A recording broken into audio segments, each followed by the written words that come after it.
it seems really, really possible and probably even extremely likely that the RLUSD will eventually end up on Stellar as well. Today, we will talk about XLM and XRP, which also ties in VELO and SHX, and really concentrate on the proof of agreement consensus protocol that is common in between Ripple and Stellar. The proof of agreement consensus is removing incentivization from network validators, and it instead incentivizes people and companies and even institutions who are participating on the network to operate their own validator node because they essentially have a piece of the pie. The unique design has attracted a lot of attention, and it's even gotten attention from the UN, who I have shown multiple ties into Stellar now. And if you're really paying attention, it almost appears as if Stellar has these technology improvements and the features and functionality before Ripple and the XRPL. However, we will be talking about why that might be the case here. Because in my opinion, it's just another point that goes into my two sides of the same coin hypothesis, which is essentially that these PayPal Mafia connected entities are all in one way or another working together towards a common goal of creating and establishing financial infrastructure. We will concentrate on how RLUSD could actually become interoperable on Stellar and use that as the primary example of how everything ties together. The Stellar network is much bigger than Stellar.org, where I work. It's a collection of, it's a whole ecosystem of companies that are kind of coming together to make this possible. Here's a few examples of the people that are working with us. There's a lot more that are still not ready to announce, but will be coming out soon. I think that's from probably like 2015, 2016, 2017. However, he essentially implies that there's a lot that is being created on Stellar at that time. And even over the last 12 months or so, we have seen tons and tons of announcements, especially around stablecoins. One of the really interesting comparisons in between Ripple and Stellar is their clawback functionality, which is one of the network features that is pretty critical when we're talking about institutional adoption. They have to have a way to correct transactions that are not right. However, before we get into the technical aspects, here's a really good quick explanation of what we're actually talking about, where we're not replacing fiat, we are making it more technologically advanced. What's the future of money? I think the future of money, I think it looks a lot like it does today. Fiat currencies still are the main instruments that people throughout the world use. But I think you'll see the addition now of maybe 10 of the major cryptocurrencies being part of that kind of second tier of currencies. The big ones still being the yen, the RMB, the dollar, the euro. But kind of these cryptocurrencies looking somewhat like Singapore dollar, Thai baht, Swiss franc, and it'll be part of kind of our global ecosystem. They'll be unique because they'll have no counterparty and they'll help commerce to sort of lubricate the wheels of commerce. But they're not going to replace the dollar. They don't have to. They'll still be incredibly important. They'll just be part of an existing system. One piece that is contributing to an environment which is much more friendly towards institutional adoption is that the FDIC has changed its regulations where financial institutions are able to participate in crypto-related activities without receiving prior approval. And that pretty much immediately opens the door to a lot of institutions having a private network, which would then connect into a Stellar or an XRPL. And then they would be able to interoperate. They can participate in DeFi and tokenizing assets and pretty much everything else that we have been talking about for a long time now. So in 2024, We all remember how the RLUSD was first rolled out, and a lot of people were extremely afraid of that because they thought that it would take away from the potential value of the XRP token itself.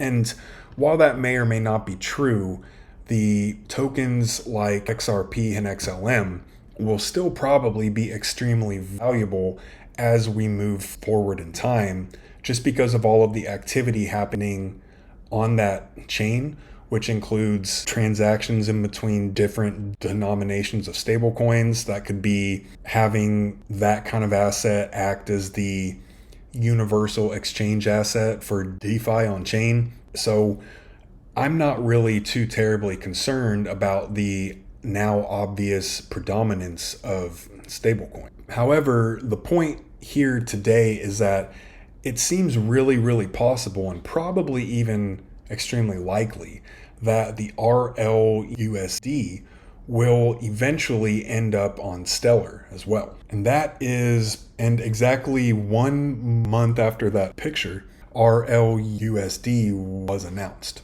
So why is RLUSD being able to operate on Stellar actually important? Well, not only did Stellar start as essentially a fork of the XRPL, which as of 2015, it is extremely different. It is not a fork. So whoever is hosting that online is a maxi.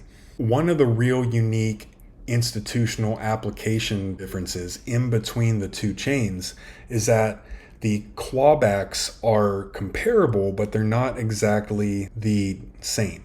So on the XRPL, you would be able to reclaim value in between accounts. And on Stellar, the clawback is mainly applied towards LPs and correcting errors in transactions, which could imply that Ripple and Stellar aren't competing against each other, but they're creating their own applications, which is kind of exactly what I often talk about. And that is explained here, where they do use comparable technology. And while they did start off with comparable intentions, where they were quote unquote wanting to provide financial inclusion to people in underserviced areas of the world, I think that was essentially a humanitarian cover for creating a new financial infrastructure. The clawback on the XRPL is designed to allow an account to reclaim XRP or other currencies from another account, which is part of the protocol and is used to manage liquidity and ensure that value is readily available in transactions. On Stellar, it is intended to apply more towards managing LPs or correcting errors in transactions. And just because of the history of the creation of Ripple and Stellar and who's involved and how it all ends up being a PayPal Mafia creation story, the clawback functionalities are tailored to the specific intentions of each of the networks. So in my own humble opinion, Ripple and the XRPL could be much more positioned to provide large enterprise and institutional custody and quote unquote private transactions in between those, where Stellar could play the role as the public chain that would be conducting the transactions in between everything, in between people who have accounts at those institutions. And that would also explain the comparisons in the functionality of the clawback. One other part that I haven't gotten into yet is that the DTCC have a patent or patents that essentially reflect the comparison in the two networks applications I just explained. And here, probably soon, I will be talking about that exact topic. How or why is RLUSD being able to be interoperable on Stellar actually important? And it's still technically speculation. However, I don't really think it's that speculative. So Each of the platforms were originally created by, or they were co-created at least. They have a comparable design and an architecture, but they have different implementation approaches, even though it has a ton of overlap. We have Clawback on each of the networks now, and it would reduce fragmentation, improve liquidity, and it could also provide a much more attractive kind of an infrastructure for large-scale institutional adoption, because they're not trusting one network or one chain to do every single thing that has to be done, which in my opinion isn't as important with Stellar, because they are a quote-unquote nonprofit, whereas it would kind of be a tough ask to expect tons and tons of institutions to construct everything on top of the XRPL as a for-profit company. Here we begin to talk about Stronghold and VELO and their really unique opportunities because of the ties into Stellar and Ripple. And I have talked about it a ton, so I won't get into the histories a whole lot. However, Stronghold is extremely unique because it is right now clearly interconnected into Stellar and the XRPL on top of the ILP. Hi everyone, my name is Tammy Camp. I'm the CEO of Stronghold. We're a financial institution that allows fiat on-ramps to distribute blockchain technologies such as Ripple and Stellar and Interledger. This is available via APIs, so developers, I think such as yourselves, can embed it into their applications and allow users to integrate with USD, or we have 8 fiat currencies coming on board and reach different countries. But this basically allows users to interact with your ecosystem. So for example, if you have a cryptocurrency that is in your application, say like a poker or gaming site, you could take USD and change it to the poker chips, and then a player could basically play the game, and then once he's done, they could cash out of the poker chips back into USD, and then we send it to their bank account. So basically, we're a payments company. And then we have VELO, who has been posting about Ripple and the XRPL now for probably a few months. And it kind of came out of nowhere, but it makes sense because they're tied heavily into Stellar and the creators of Stellar, which are then tied into Ripple and XRP. So I think that you've got Stellar and Ripple, which could be extremely involved in the foundational part of this new financial infrastructure. And then you can have things like Stronghold and VELO operating as kind of trains on the train track almost. And it really makes a lot of sense.